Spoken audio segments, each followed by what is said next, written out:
This is the last video for Chapter 7 for Algebra 2. We're at 7.10d, and we're going to find square roots of complex numbers, and I have a theorem for you.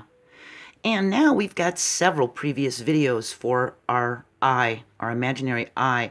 And if you haven't seen them, or if you get lost during this one, just click on the description, and there's links to those previous videos.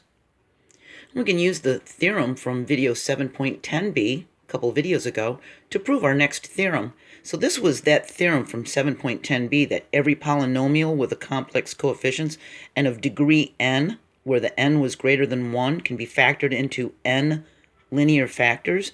We talked about that. So we can use this one to prove this next theorem, which is every non-zero complex number has two square roots. And they're additive inverses of each other, a positive and a negative. And 0 just has one square root, right? The square root of 0 is 0.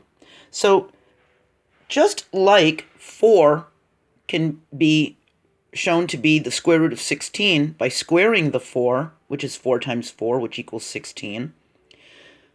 We can do 4 times 4 to get 16, and we can do negative 4 times negative 4 to get that positive 16, can't we?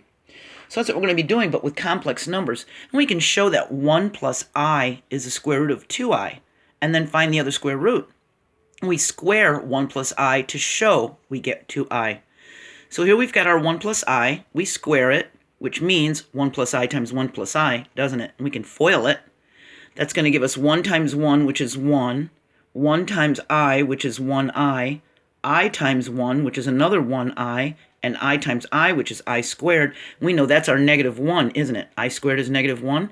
So now we've got 1 plus these two together make the 2i plus a negative 1, which cancels out that first one, doesn't it?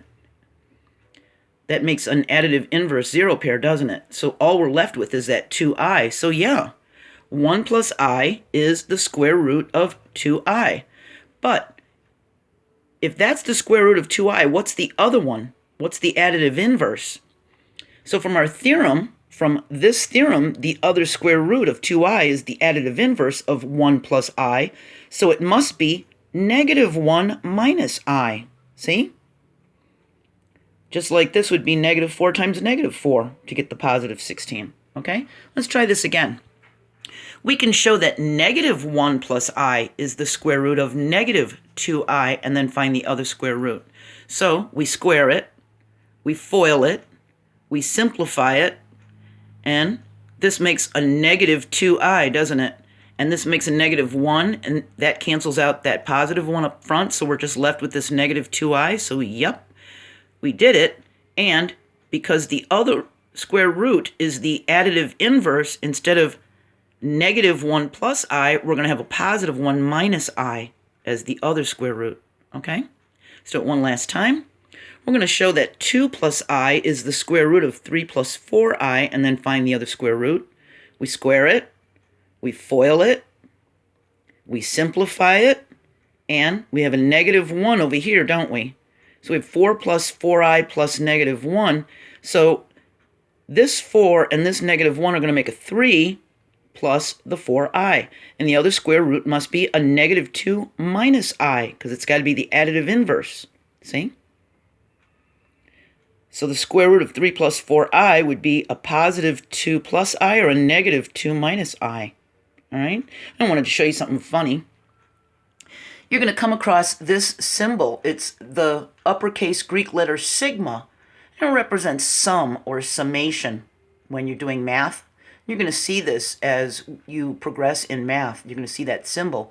And all it means is if you have a series of variables or numbers, that it's the sum of that series of numbers or variables, okay? So you could take this symbol and say that it stands for sum.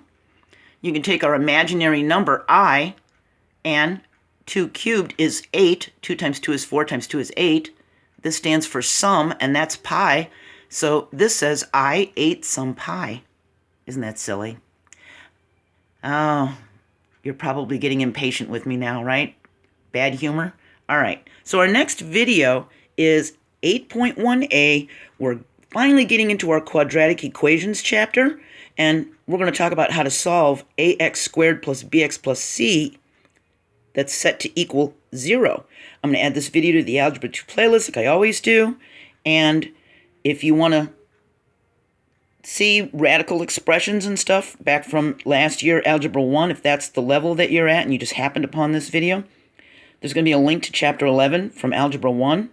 And it talks about radical expressions and equations. And there's 13 previous videos starting with 7.7a. We're at 7.10d now, where we talked about complex numbers and the imaginary I, all right? It's all in this video's description. You can just click on it, all right? So now we're finally done with radicals, and we're going to start moving forward talking about quadratic equations in Chapter 8. I hope you're having a great day, and I hope I see you next video. Bye.